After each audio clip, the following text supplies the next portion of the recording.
Étant donné que des personnes avec les meilleures intentions, les motivations les plus pures viennent à servir le Seigneur avec leur propre intelligence, leur propre force et leurs propres sentiments, voyez-vous quel ravage l'ennemi peut causer dans ce qui est appelé l'Église? Ils n'ont pas vu que Dieu a fermé la porte à l'ancienne création et que sa position est la suivante. Mon fils est le seul qui peut me satisfaire et me servir. Et si vous avez l'intention d'entrer à mon service, il devra être l'énergie, la vie, la sagesse de tout. Il doit être la réalité dominante, gouvernante en toutes choses. Il n'est pas question de vos impulsions, mais de ces exhortations pressantes et de ces directives par le Saint-Esprit. Il ne s'agit pas de vous asseoir, de réfléchir à ce qui pourrait être bon d'entreprendre pour le Seigneur, ce qui devrait être réalisé, ce qui a besoin d'être accompli, mais de ce qu'il vous montre, rien de plus. C'est Christ qui est la pensée de Dieu, et uniquement Christ, et il est tout autre.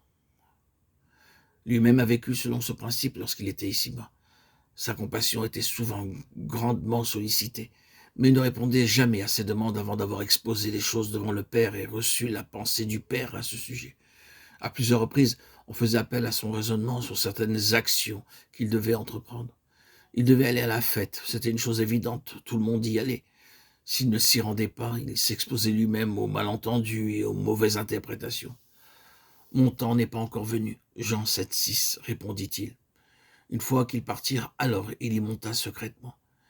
Il ne leur a pas joué un tour, il ne les a pas trompés. Il s'assurait que la voix qui le dirigeait n'était pas celle d'une habitude du peuple, mais celle du Père qui le gouvernait. Remarquez combien Christ est autre des hommes, autre de ce que nous sommes. Vous et moi ne devons pas apporter et offrir notre ancienne création à Dieu dans l'espoir que Dieu l'utilise. Dieu commence avec la naissance. L'Église des premiers-nés est une chose toute nouvelle qui est née d'une mort. Cette mort est la mort d'une ancienne création, et la résurrection n'est pas une sorte de réanimation d'une ancienne création, mais la résurrection de quelque chose qui provient entièrement de Dieu. Bien évidemment, ceci est en grande partie le côté négatif. Celui qui interdit, celui qui s'oppose, celui qui coûte. Et à l'autre côté, la réalité grande et bénie qu'à l'opposé de ce que nous sommes par nature, nous trouvons Christ en tant que sujet de la préoccupation de Dieu et celui du centre d'intérêt du Saint-Esprit.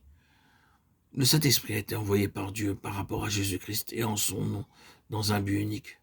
Nous ne devrions pas être absorbés par le Saint-Esprit même, ni par ses manifestations.